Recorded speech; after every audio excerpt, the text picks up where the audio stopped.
3 a.m. local time on August 29th, 2025. As the Russian S-400 Triumph air defense system in Jankoy began its new duty cycle, radar spun its deadly rotations, emitting pulses of electromagnetic wave from deep within a forest east of Mykolaiv, nearly 155 miles from Jankoy, completely unaware that the $500 million radar station's remaining. The entire crew on duty still believed they were manning one of the most formidable, developed by Firepoint Industries, an ultra-low-flying Dagger, extremely difficult for ground-based. A camouflaged Kamaz truck extended its hydraulic hatch under the cover of foliage up to 1,850 miles and a warhead weighing over 2,200 pounds. Radar systems deep inside the exact position of the 91 North 6 East radar from an S-400 battery southeast of Jankoy near a railway junction, once responsible for coordinating fire control across at least 3 S-400 systems protecting the skies over Crimea.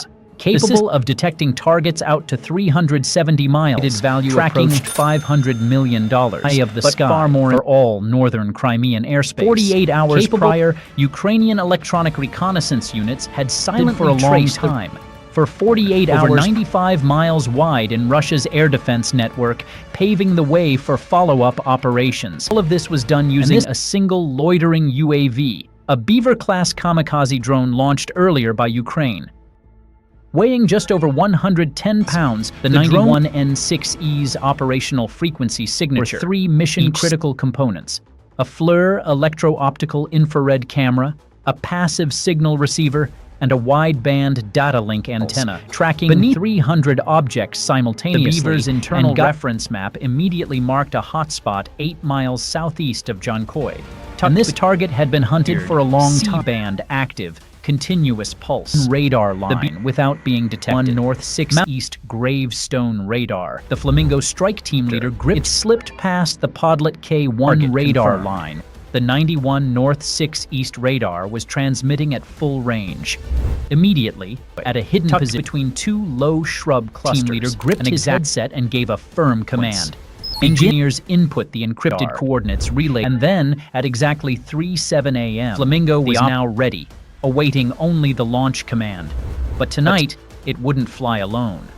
Once launched, Flamingo would need 11 minutes to reach the target, more than enough time for enemy radar to detect and intercept it if not distracted. The drone maintained an altitude of 6,560 feet, cruising along Crimea's western coastline like a civilian aircraft, until it suddenly veered 70 degrees, diving straight toward northern Jankoy.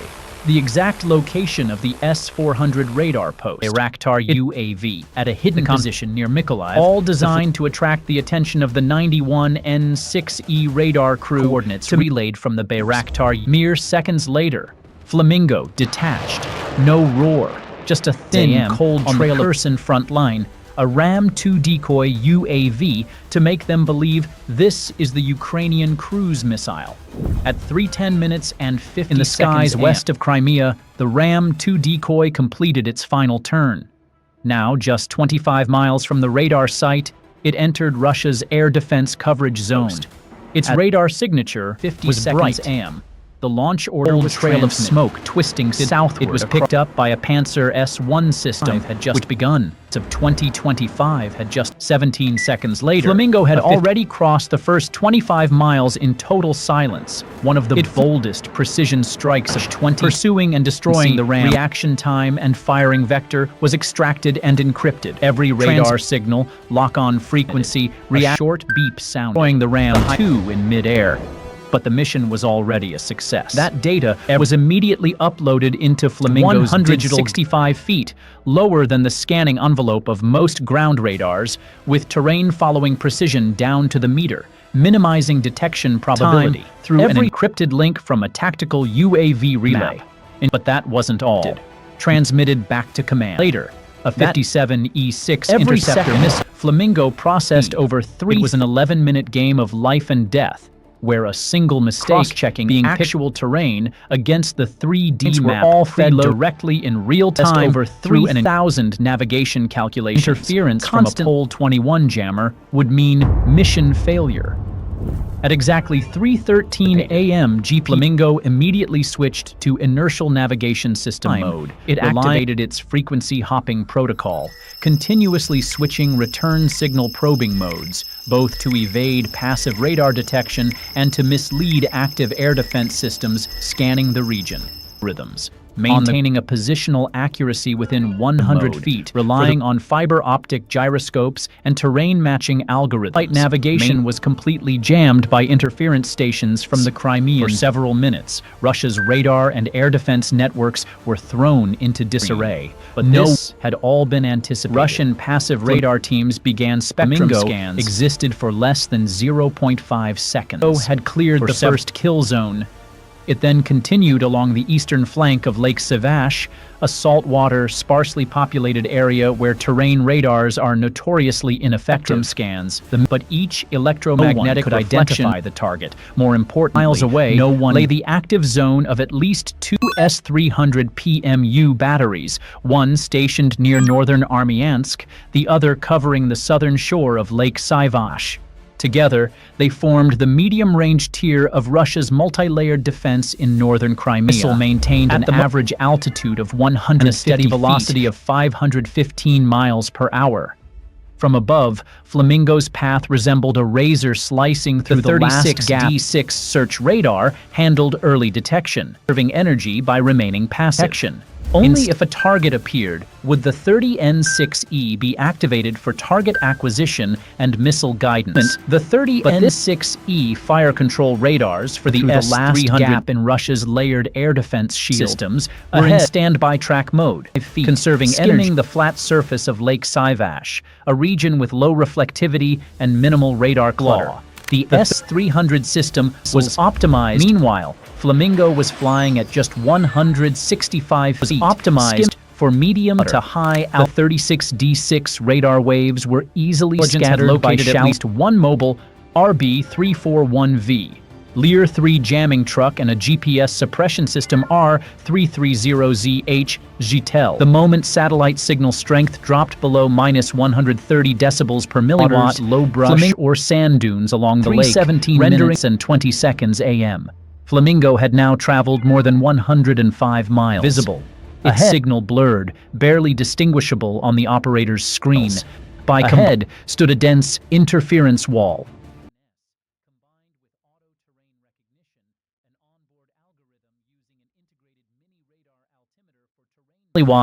Flamingo automatically severed GPS connection, residential zones, or large metal storage sheds, skimming crop rows, tracing irrigation ditches and stream beds, dodging all greenhouses, locked the digitized terrain mode, and shift ground radar or thermal optical sensors on board Russian drones.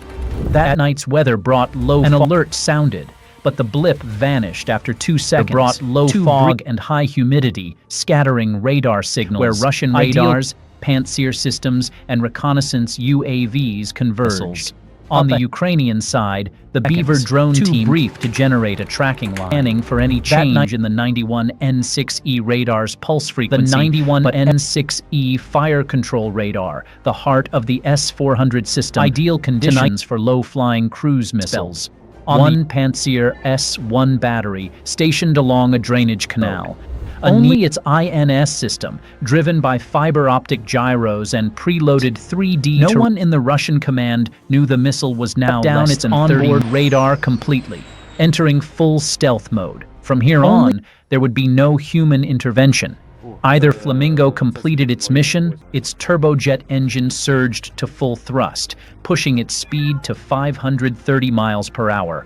It tore across farmland, slicing. It had just detected a suspicious target from the southwest. 91N6E radar suddenly switched to full track mode. No air defense system had time to respond. Flamingo was now just 3.5 miles from impact. Blinding fireball erupted over the Jankoi night. The white flash lingered. Nearly 3 had only just picked up the return echo.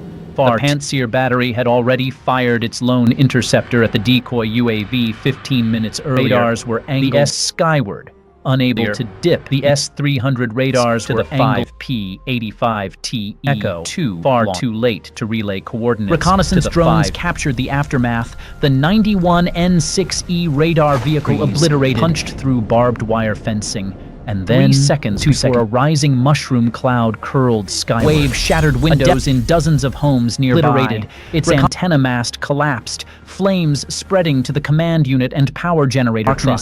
Its shockwave echoed across a 6.2-mile radius. Red sensors passing over the Crimean Peninsula registered an anomalous heat balloon. Return fire. No response from any remaining missile systems. No counter-battery or interceptor launches were observed, flaring above 20 feet high, consistent with diesel fuel and microelectronic combustion. N6E radar had been eliminated completely. Estimated at $110 million. Crimea, from Perekop to Krasnovar-Diiska, this radar was the crown jewel of the $500 million S-400 Triumph battery deployed to protect Crimea, since coordinated tracking and target data for Panzer Majors and Vonkor Kotnak since 2017. Data for Panzer S-1, S-300P-1 temporarily lost their long-range warning coverage, Crimea electronic warfare network. A compact reconnaissance drone, giving Ukrainian UAV not just the eye of the S-400. Iskander-M artillery defense issued no official statement. ATACMS or HRIM, 2 strikes, a domestically built cruise missile modified from Kh-55 Kalinivka fuel depot, higher penetration chance for the next 48 to 72 hours. Posting alerts about unusual activity in the Jankoy region. Residents reported a massive explosion in the night. However, semi-official telegram channels like Rybar, approximately $15,000.